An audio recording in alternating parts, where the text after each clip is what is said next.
The last time that a select committee was convened in 1999, there were very specific goals. It was to create a constitution that effectively allowed Gibraltar to then go to the United Nations and argue, look, we've got a non-colonial relationship here, you should delist us from the list of non-self-governing territories because we are now self-governing. The difference between that and this is that I don't see what the objective is. I mean, nobody has explained to me where it is that we want to go with this new wave of constitutional reform.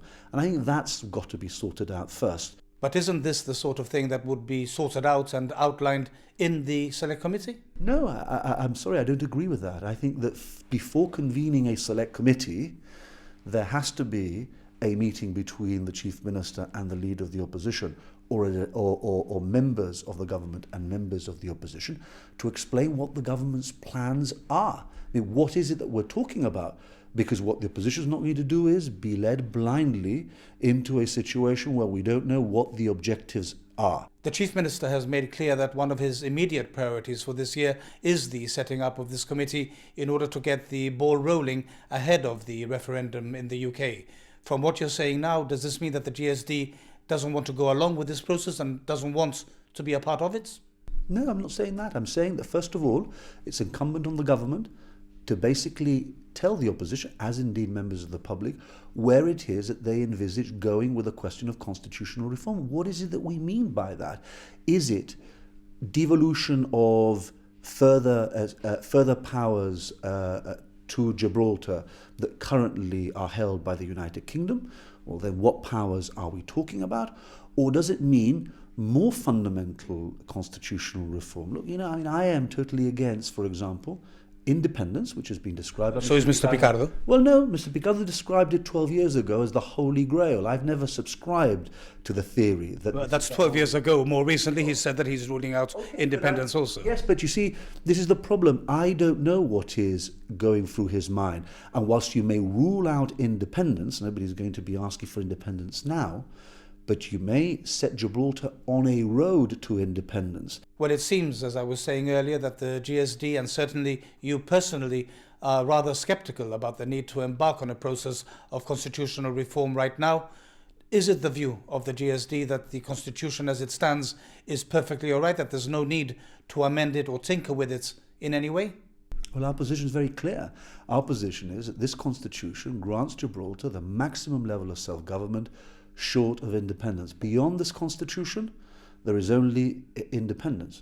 That's our position in fundamental terms, that there may be the possibility of looking at powers here or there that we could further devolve to Gibraltar. Well, look, I wouldn't dispute that I am prepared to sit down with the Chief Minister to look at those powers. Again, I'm prepared to do that. But I need to know what it is that the government is planning, because if we are talking about more fundamental constitutional reform, then I think that we would have to think about it very carefully. So can I ask you, if the Chief Minister doesn't respond to your suggestion now and invite you to a meeting to discuss the parameters or his intentions as regards constitutional reform, if that doesn't happen, would the GSD still participate in any select committee that the Chief Minister proposes? Well, I would expect the Chief Minister to have a meeting with me or for members. But if he doesn't? Well, no, look, are you really suggesting, has democracy in Gibraltar got to the stage where a Chief Minister of Gibraltar just simply sets up a select committee on constitutional reform without discussing with his counterparts on the other side of Parliament what it is that he wants to achieve? I mean, that is nonsensical.